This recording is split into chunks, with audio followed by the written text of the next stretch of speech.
घने जंगल में बरसते बादल के नीचे यक्ष पानी से ज्यादा खून से लथपथ था। वो अपने पिता के सीने में खंजर ऐसे उतारे जा रहा था जैसे सालों की रंजिश हो। उसका चेहरा पूरी तरह से अपने ही पिता के खून से लथपथ था। तभी जंगल में एक आवाज को यक्ष ने सामने देखा तो वो उसकी माँ थी, जो उसकी दरिंदगी को देखकर चीख पड़ी थी। एक माँ अपने बेटे की ऐसी हैवानियत देखकर पूरी तरह से टूट चुकी थी। उसके अपने बेटे ने उसके मांग का सिंदूर हमेशा हमेशा के लिए मिटाकर उसे विधवा बना दिया था। लेकिन यक्ष की नज़र में मानो माँ बाप के मायने ही बदल गए थे। यक्ष के हाथ का खंजर उसके ही पिता के सीने में धंसा हुआ था। वो अपनी माँ को छोटी छोटी नज़रों से ऐसे देख रहा था जैसे मानो उसके लिए वो कोई शिकार हो। देखते ही देखते यक्ष फिर माँ की तरफ देख चिंगाड़ और अपने पिता के सीने से खंजर निकाल माँ की तरफ बढ़ने को हुआ ही था कि नैतिक ने उसके पाँव को पकड़कर खींच लिया और यक्ष मुंह के बल जमीन पर गिर पड़ा। भाग निकलो सुलोचना, ये दरिंदा है, तुम्हें नहीं छोड़ेगा। यूं तो सुलोचना अपने बेटे की साइड लेती थी, लेकिन इस बार उसे अपने पति की बात ज़्यादा सही लगी, क्योंकि उसका सिर्फ एक बेटा नहीं दूसरा भी है। यक्ष का जुड़वा भाई दक्ष, जिसकी जान को यक्ष से खतरा हो सकता है। इसलिए सुलोचना जैसे तैसे वहाँ से भाग निकली। इधर यक्ष खुद को नैतिक से छुड़ाने की कोशिश कर रहा था, लेकिन नैतिक ने उसके पाँव को इस तरह पकड़ रखा था कि उससे छुड़ाना मुश्किल था। और भले ही यक्ष एक बच्चा था, पर इस वक्त किसी राक्षस से कम नहीं था। उसने अपने खंजर को चलाते हुए एक ही झटके में अपने पिता के हाथ को काट दिया, जिसके बाद पहले से जख्मी नैतिक ने कुछ ही पल में अपना दम तोड़ दिया और यक्ष उसी ओर निकल गया जिधर उसकी माँ गई थी। खून से सने खंजर के साथ जब वो अपने घर पहुंचा तो ना तो वहाँ उसकी माँ थी, ना ही उसका जुड़वा भाई दक्ष। वो वहीं अपने घर के हॉल में घुटने टेक कर बैठ गया। डरकर भाग गए सब, इस शिकारी से डरकर भाग गए। अब मैं अकेला हूँ, बिल्कुल अकेला। माँ, हम कहाँ जा रहे हैं? यक्ष और पापा कहाँ हैं? ये आवाज़ दक्ष की थी, जिसे यक्ष ने बहुत दूर से ही सुन लिया था और उसी तरफ अपने खंजर को लेकर दौड़ पड़ा। सड़क पर दक्ष को लेकर भाग रही सुलोचना ने जैसे ही देखा कि यक्ष उसका पीछा कर रहा है तो उसने दक्ष को उठाकर एक लकड़ी से लदी ट्रॉली पर चढ़ा दिया और उसने ड्राइवर के हाथ में बहुत सारे पैसे थमाते हुए कहा कि अभी तुरंत यहाँ से निकले। ड्राइवर ने भी इतने सारे पैसे देख तुरंत ही गाड़ी स्टार्ट कर दी। इससे पहले कि सुलोचना उस ट्रॉली में चढ़ दी, यक्ष ने पीछे से खंजर फेंक कर मारा, जो सीधे उसकी माँ सुलोचना की पीठ पर जा घुसा और वो वहीं पर गिर पड़ी। दक्ष भी अपनी माँ का ये हाल देखकर दर्द से चीख पड़ा था। रुको रुको रुको, गाड़ी मत रोको, मेरे बेटे को यहाँ से कहीं दूर ले जाओ, सुरक्षित। माँ, मुझसे दूर मत जाओ माँ। रोते क्यों हो दक्ष? कहीं नहीं गई है माँ। मैं तो उनसे मिली भी नहीं, फिर भी हमेशा ऐसा ही लगता है कि वो हमारे आसपास ही है। और तुम हो कि हमेशा आंखों में आंसू ले आते हो। भला माँ को रोते हुए भी अच्छे लगोगे तुम। पापा मम्मा मैं रेडी हो गई। आप रो रहे हो, क्या हुआ? कुछ भी नहीं बेटा, बस आपकी मम्मी परेशान कर रही थी। चलो घूमने चलते हैं हम शिमला। 20 साल के बाद अब दक्ष फैमिली वाला हो गया था। उसकी एक सुंदर बीवी और एक 10 साल की प्यारी सी बेटी भी थी और सभी हंसी खुशी शिमला घूमने जा रहे थे। शिमला में वो घूमे फिरे।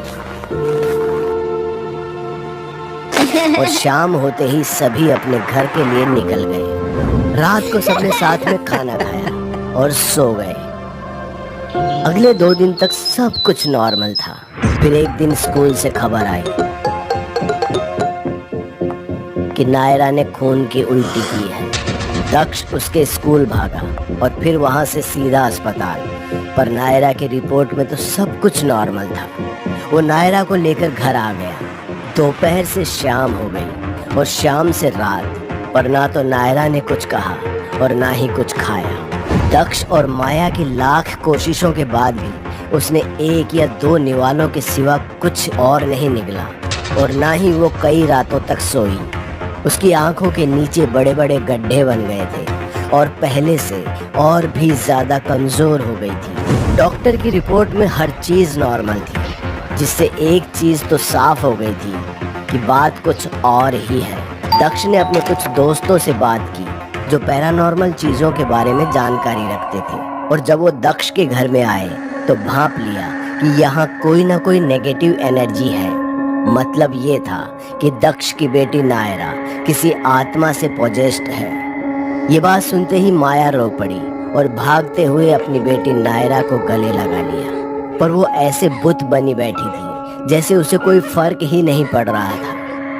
दक्ष, तुम्हें जो करना है करो, पर मेरी बेटी को पहले जैसा कर दो, नहीं तो मैं जी नहीं पाऊंगी।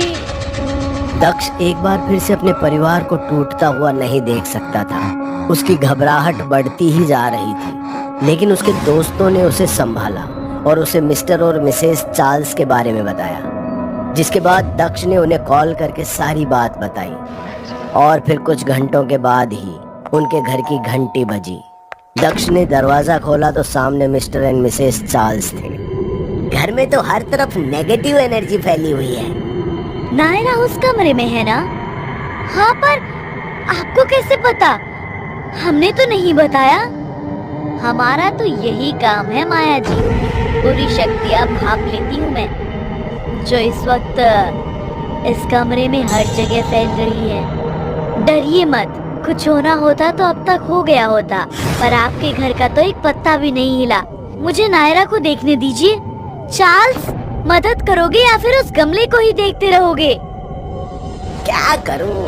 एंटीक चीजें देखकर मेरी आत्मा वहीं रुक जाती है। चार्ल्स!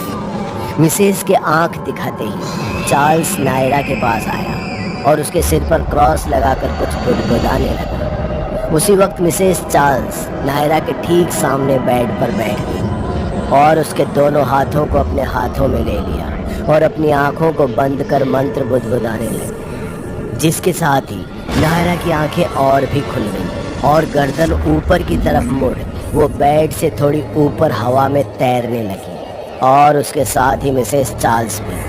ये सब देख माया ने घबराकर दक्ष को पकड़ लिया और कांपने लगी।